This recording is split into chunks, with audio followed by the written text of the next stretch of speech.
All right, so the next thing is composition of functions. So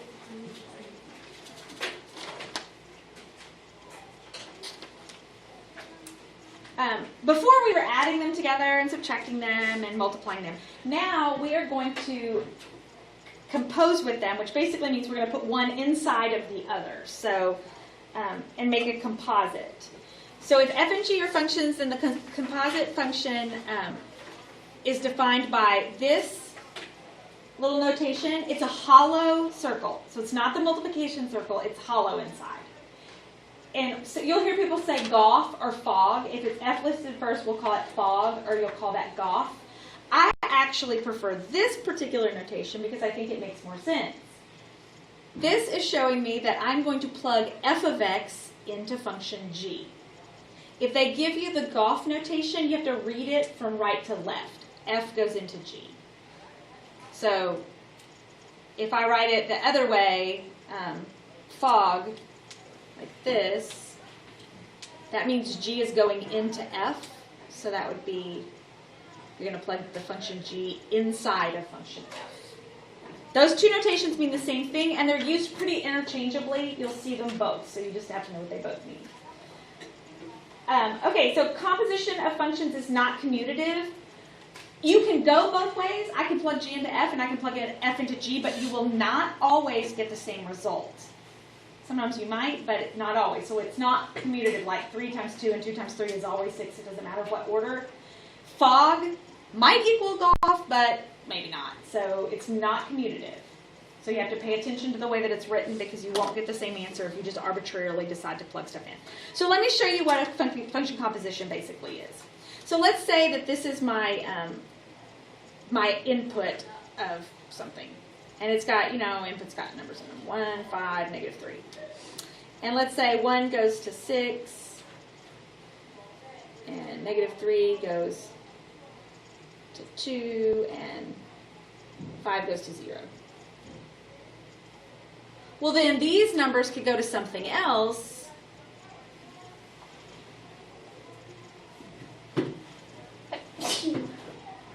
So let's say 0 goes to 12, and 2 goes to 9, and 6 goes to 27. So if this is function f, input and output, and this is function g, input and output, if I do f of g, it bypasses the middle step, and it would be, So if this is function f, going from here to here, and this is function g, so these are the x values of function g, and these are the y values. Then if I write fog, the composition of these, then it would be 127, 512, and -39. Because you just bypass the middle. That's what function composition does. Well, that's done. Maybe so. So let's do a few that are not like that. Now that you know what we're doing. Okay, so there are 2 ways that you can do it. If they give you a number, then do it the easy way. Take the number and plug it into the first function, get an answer, and plug that number into the second function. But make sure you're reading it correctly. So in this case, they asked me fog. So I read it from right to left. I'm going into g first. So I take the 2 and I plug it into function g. So g of 2, I do 2 over 2, which is 1. Which means that's what I'm plugging into function f. So f of 1 equals the square root of 5.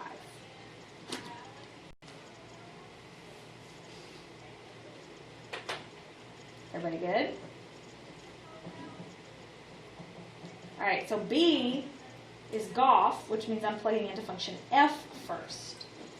So f of 2 is the square root of 6. And now I have to plug the square root of 6 into g. So g of square root of 6 is 2 over the square root of 6, which I have to rationalize.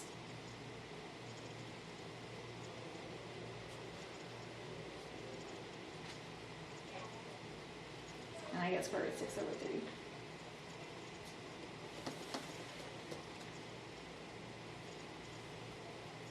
Okay.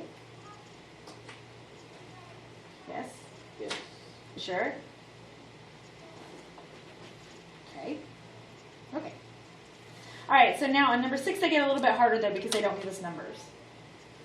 So when they don't give you a number, you actually have to plug the entire function into the other function. So for this first one, for fog, they want me, I'm going to rewrite these real quick so I can make notation of where I am. So let's see.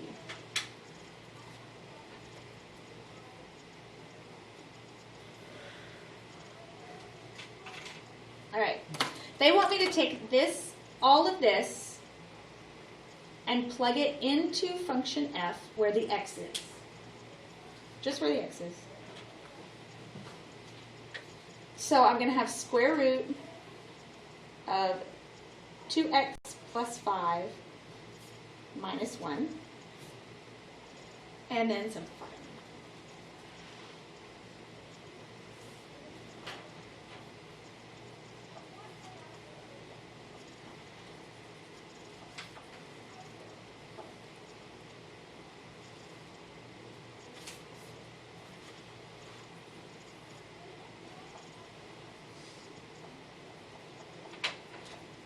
Okay, so now we have to also find our domain of this new composite function. So when you do domain of a composite function, you have to find the domain of all of the pieces. So, and then you're going to use the most restrictive domain, the one that includes the least numbers. So if they're all real numbers, then that makes it easy, but they're not. So this one's not. So the domain of my f piece is that x has to be greater than or equal to 1. My domain of my g piece is all real.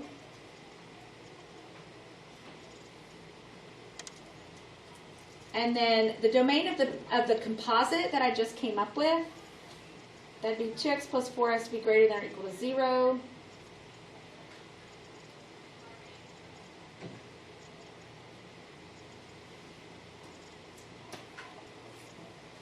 X has to be greater than or equal to -2.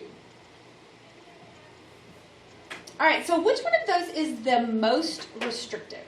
Involves the least numbers? X must be greater than or equal to -2. Actually, it's One. 1. Because, so if you're not sure, I think the easiest way to do it is put them all on a number line. Obviously, I don't have to put all real numbers on a number line, but on a number line, this is 1. And it's solid dot shaded to the right. And this would be -2, 0, 1, solid dot shaded to the right. I need the most restrictive, the one that has the least amount of numbers, which is this one. So that's going to be the domain of my function. All right, so now we have to go the other way, golf. So I'm going to plug f into g.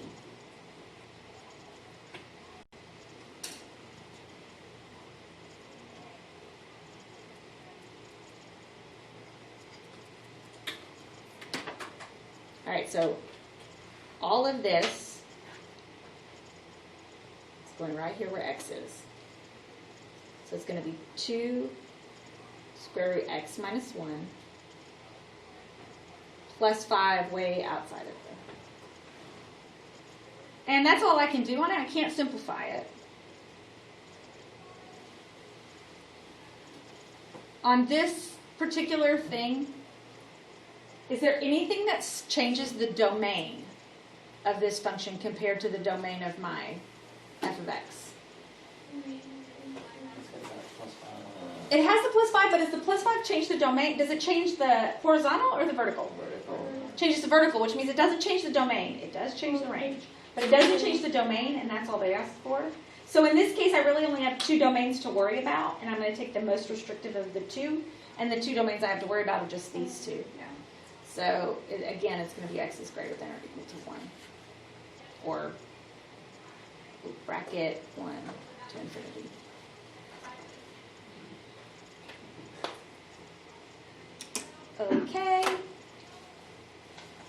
let's Big find fairy sign. fog. That's fancy. Let's find fog of these two functions. So that means I'm plugging G into F. This is gonna. It says review complex fractions because this is gonna obviously make a compound fraction when we do this. So 5 over.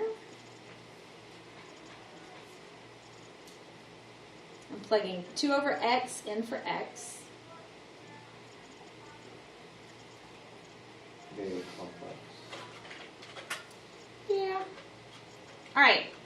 Complex fractions are super easy to get rid of. All you have to do is multiply by the denominator that's causing it to be complex. So in this case, I have an x. It's causing a problem. So I need to multiply this entire problem down here by an x because that'll cancel that. But if you multiply the bottom of a fraction by something, You have to multiply that. yes. So I'm going to multiply the top by x as well. All right, so on top, that's going to give me 5x. On bottom, that x has to be distributed to both pieces down there on bottom. The first one cancels the fraction, so it's no longer an issue, right? X times 2 over x is just 2. Mhm. But x times 4 is plus 4x. Is everybody okay? Mhm. All right. So that's my new function. Domain. I have this domain restriction. X cannot be -4. I have this domain restriction. X cannot be 0. And then I have this one. So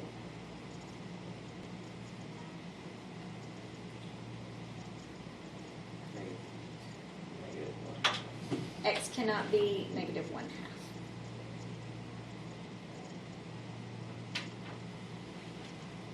Now, in this case, You just write them all out. it can't be any of them because if the fraction, if any of these fractions ever cease to exist, if it ever goes to 0, then the problem itself won't work at all. Remember, because we can't ever divide by 0. So we can't have, it can't be any of these things. So it's going to be -infinity to -4, parentheses, in union with -4 to -1/2, in union with -1/2 to 0, in union with 0 to infinity. That is a long domain. What is the opposite of union? Intersect. Intersect. That upside down thing. Will we be using that? Use it in set theory, but we don't do any of that. Okay, so the next thing is they've actually done fog for you, and they want you to undo fog. So anytime you have one like this, where they've given you the composite, and a lot of times they'll call it like h of x. You are looking for something that is inside of something else. So in this case, hold on.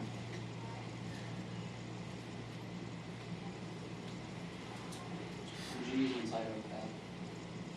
Right, G's inside of F. Ooh, that's supposed to be a quotation. So in this case, if you look at the big function that they've given me, G is inside of F because of the way the notation is written. What is inside of something else on this problem? It's inside of something twice. 3x plus 2. So that means that 3x plus 2 is G. Because this notation right here told me G is inside of F.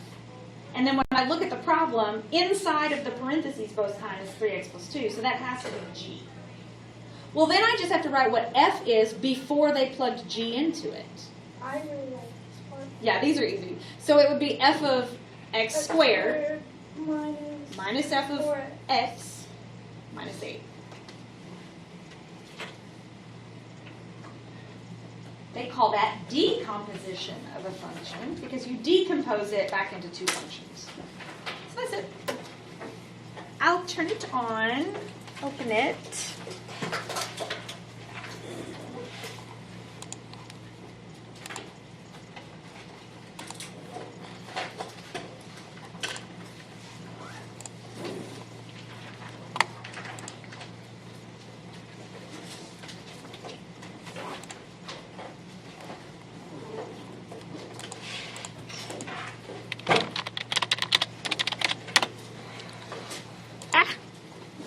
Oh, I forget it's my